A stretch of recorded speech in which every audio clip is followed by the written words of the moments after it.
गांव की जिठानी। शांति अपने दो बेटों अर्नव और आरुष के साथ शांति से जीवन बिता रही थी, लेकिन शांति के पति सोहन से उसकी कभी कभार थोड़ी अनबन हो जाती थी। एक दिन शांति रोज की तरह सुबह का खाना बना रही थी, तभी दरवाजे की घंटी बजी। घंटी की आवाज सुनकर वो दरवाजे की ओर जाती हुई कहती है, अरे आती हूँ, कौन है? सब्र करो।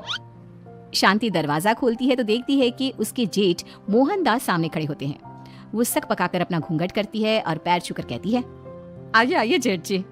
कैसी हो शांति? जी मैं तो बिल्कुल ठीक हूँ, सब आपकी मेहरबानी है भाई साहब। शांति और मोहनदास की बातें सुनकर शांति का पति सोहन और उसके दोनों बेटे बाहर आ जाते हैं। अरे भैया राम राम, कैसे हो आप? राम राम भाई। अरे शांति ऐसे खड़ी खड़ी क्या देख रही हो? चाय कॉफी कुछ लेकर आओ, भैया आए हैं। शांति तेजी से रसोई की ओर आगे बढ़ती हुई कहती है, अरे मेरी माँ, गेट खोलने के चक्कर में मेरे तो चावल ही जल गए। वो दौड़ी दौड़ी रसोई में जाती है और देखती है कि सारे चावल जल गए हैं। वो दोबारा चावल बनाने में लग जाती है। इतने में सोहन आवाज लगाता है, अरे शांति, तुम्हारे चावल का रोना खत्म हो गया हो तो चाय ले आओ। जी लाती हूँ अभी। शांति जल्दी जल्दी चाय बनाती है और मोहनदास को चाय देती है। सब एक दूसरे की खैर खबर पूछते हुए चाय पीते हैं। चाय खत्म होती ही मोहनदास शांति की ओर देखते हुए मजाक में कहते हैं, शांति, अब तुम्हारी चाय में दम नहीं रहा, अब हमें चाय बनाने वाली बदलनी पड़ेगी। ये कैसे मुमकिन होगा जेठ जी? घर और बाहर का सारा काम मुझे ही करना पड़ता है और कभी कभी जल्दी जल्दी के चक्कर में काम बिगड़ जाते हैं, जैसे आज चावल जल गए। अरे इसी का तो हल लेकर आया हूँ। मैंने रिश्ता देखा है अर्नव और आरुष के लिए। दोनों लड़कियां बहुत सुंदर और सुशील हैं। अगर आप दोनों इजाजत दें तो बात करूँ आगे। सोहन और शांति रिश्ते की बात सुनकर कहते हैं, अब ठीक है, बात चलाइए ना भैया, पर पहले लड़की के बारे में कुछ बताइए तो सही। हाँ भाई साहब, लड़की कैसी है, परिवार कैसा है, कहाँ के रहने वाले हैं? देखो परिवार तो बहुत अच्छा है, पर वे दोनों लोग बहुत गरीब हैं। दहेज में कुछ मिलेगा नहीं। अरे हमें दहेज में कुछ चाहिए भी नहीं, बस लड़की संस्कारी होनी चाहिए। एक लड़की तो पढ़ी लिखी है और शहर की रहने वाली है, पर दूसरी अपनी गरीबी की वजह से पढ़ न सकी और गांव में रहती है, लेकिन दोनों है बहुत खूबसूरत। अगर तुम सबको देखते ही पसंद ना आ जाए तो मेरा नाम बदल देना। हाँ, पर तो हम आके मूंद कर भरोसा कर सकते हैं भैया। अब आगे बात चलाइए, हम शादी करने को तैयार हैं। कुछ ही दिन में अर्नव और आरुष की शादी हो जाती है। आरुष की शादी अनपढ़ लड़की मंजरी से हो जाती है, जो कि बहुत भोली भी होती है, और अर्नव की शादी पढ़ी लिखी लड़की तनुजा से हो जाती है, जो कि घमंडी और चालू होती है। एक दिन मंजरी घर के काम कर रही थी कि अचानक शांति उसे आवाज लगाती है, बड़ी बहू, ओ बड़ी बहू, मंजरी जल्दी यहाँ आओ। मंजरी जल्दी जल्दी शांति के पास जाती है। बेटा मेरे पैर दबा दे, बहुत दर्द हो रहा है। जी माँ जी, बस बर्तन धोकर आती हूँ। अरे बैठ यहाँ, मेरे पैर में बहुत तेज दर्द हो रहा है, बर्तन छोटी बहू धो लेगी। मंजरी शांति के पैर दबाने लगती है तो शांति तनुजा को आवाज लगाती है, छोटी बहू, और छोटी बहू। तनुजा थोड़ी देर से आराम से चलकर आती है। जी माँ जी, आपने बुलाया मुझे? आपको कोई काम था क्या? तू कुछ काम कर रही है या? शांति की बात काटते हुए तनुजा बोलती है, कुछ नहीं माँ, फोन पर अपने घर पर बात कर रही थी। अरे बाद में बात करियो अपने घर वालों से, पहले जाके बर्तन धो ले। तनुजा मुंह बनाते हुए अपनी जेठानी की ओर देखती है और मन ही मन कहती है, ये महारानी वहाँ बैठी है, ये नहीं कि बर्तन धो ले। मैंने इतनी पढ़ाई बर्तन धोने के लिए की थी क्या? तनुजा दांत पीसकर वहां से चली जाती है। अगले दिन सब दफ्तर चले जाते हैं, तभी डाकिया चिट्ठी लाता है। शांति चिट्ठी लेकर मंजरी से कहती है, बड़ी बहू, जरा छोटी बहू को बुलाना, एक चिट्ठी आई है। मेरी तो आंखें कमजोर है तो मुझसे पढ़ा नहीं जाएगा। मंजरी तनुजा के पास जाकर कहती है, तनुजा, तुम्हें माँ जी बुला रही हैं। मुझ पर हुक्म मत चलाओ, काम बताओ काम। अरे मैंने तुम पर कहाँ हुक्म चलाया, और हुक्म चला भी दूंगी तो क्या हुआ, तुम तो मेरी छोटी बहन की तरह हो ना। तुम जैसी अनपढ़ जाहिल और गांव की गवार मेरी बहन नहीं हो सकती। बेचारी मंजरी तनुजा की बात सुनकर अपना सा मुंह लेकर रह गई। कोई चिट्ठी आई है, माँ जी तुमसे पढ़वाना चाहती है, बस इसलिए बुला रही हैं। मुंह टेढ़ा करके तनुजा मंजरी का मजाक बनाती हुए कहती है, अनपढ़ कहीं की। तनुजा का ऐसा बर्ताव देखकर बड़ी बहू बहुत दुखी होती है। तनुजा को अपनी पढ़ाई का घमंड इतना हो गया कि अब वो घर के कोई काम नहीं करती और अपनी जेठानी का मजाक बनाती रहती। तनुजा का ये बर्ताव अब उसकी सास को भी नजर आने लगा था। एक दिन शांति ने अपनी बड़ी बहू से कहा, मंजरी, तनुजा हर समय तुम्हारा मजाक उड़ाती है, तुम्हें गुस्सा नहीं आता क्या? आता तो है माँ जी, लेकिन मैं क्या करूँ। जब भी उसे कुछ बोलती हूँ वो और भी जली कटी बातें मुझे सुनाकर चली जाती है। मैं उसे अपनी छोटी बहन की तरह प्यार करती हूँ, लेकिन उसके दिल में मेरे लिए कोई इज्जत नहीं। बहू, तूने वो कहावत सुनी है, जुल्म करने वाले से ज्यादा जुल्म सहने वाला अपराधी होता है। मंजरी अपनी सास का इशारा समझ जाती है।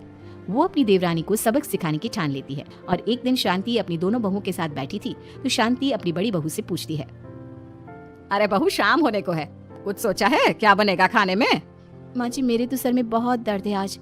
मेरी प्यारी देवरानी ही कुछ अंग्रेजी खाना बना कर खिलाएगी।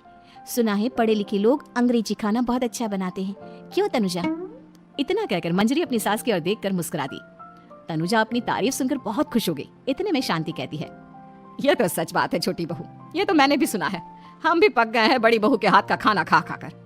तनुजा, तुम्हारी माँ भी तो तुम्हारे खाने की बहुत तारीफ करती है, आज हमें भी खिला दो कुछ अच्छा सा बनाकर।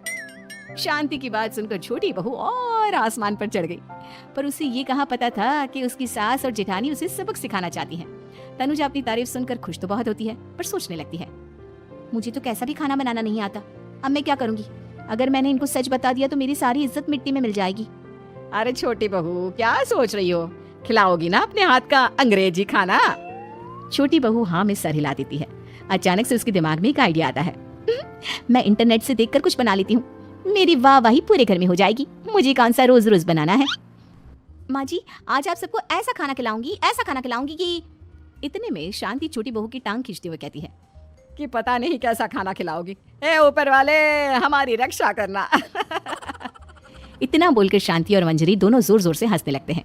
अब तनुजा रसोई घर में चली जाती है और खाने की तैयारी करने लगती है, पर उसे रसोई घर की चीजों के बारे में तो कुछ नहीं पता। जैसे तैसे सारी चीजें निकालती है और इंटरनेट पर देखकर खाना बनाती है। कुछ ही देर में सब लोग घर आ जाते हैं। अरे सुनते हो, आज का खाना हमारी छोटी बहू बना रही है। अरे वाह, आज तो फिर कुछ अंग्रेजी खाना खाने को मिलेगा। कुछ ही देर में खाना बन जाता है तो छोटी बहू सबका खाना लगा देती है। इतने में बड़ी बहू कहती है, क्या बात है देवरानी जी, आज तो बहुत अच्छी खुशबू आ रही है।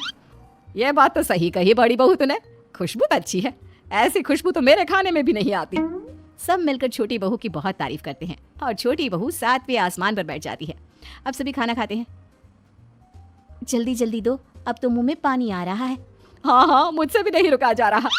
जैसे ही सोहन एक निवाला खाता है तो उसकी आंखों से पानी आने लगता है। ये देखकर शांति सोहन से पूछती है, क्या हुआ जी, खाना इतना अच्छा बना है कि आंखों से पानी आ गया? सोहन चुप रहता है और धीरे धीरे से खाना शुरू कर देता है। इतने में सोहन छोटी बहू से कहता है, बेटी तुम भी तो खाओ, तुम क्यों रुकी हो? खाना सच में बहुत अच्छा है। ये कहकर सोहन जोर से हंस देता है। फिर सब खाना खाने लगते हैं, लेकिन खाने में नमक और मिर्च तेज हो गई थी। तनुजा से कोई कुछ नहीं बोलता, बल्कि उसे भी खाने को कहते हैं। जैसे ही छोटी बहू खाना खाती है वो पानी पानी कहकर चिल्लाती है, पानी, इसमें तो पानी। ये खाना तो सच में इतना अच्छा बना है कि हमारे साथ साथ देवरानी जी भी इसके स्वाद को कभी नहीं भूल पाएंगी। सही कहा बहू। तनुजा को अपनी गलती का एहसास हुआ और उसने अपनी सास से कहा, माँ जी ये मेरी गलती नहीं है, इंटरनेट पर दिखाया था कि 4 चम्मच नमक और मिर्च डालने हैं।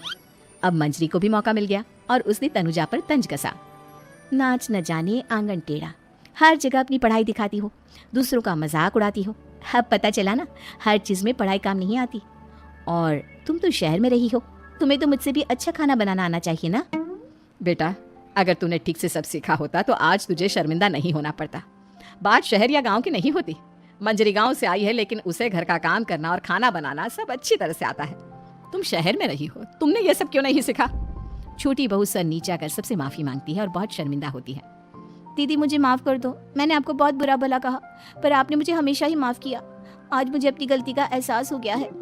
अब दोनों बहुएं मिलकर घर का काम करने लगी और एक दूसरे को अपने गुण बांटने लगी। मंजरी ने अपनी देवरानी को खाना बनाना और घर का काम करना सिखाया, वहीं तनुजा ने भी अपनी जेठानी को पढ़ना लिखना सिखाया। शांति और सोहन ऐसी बहुएं पाकर बहुत खुश थे।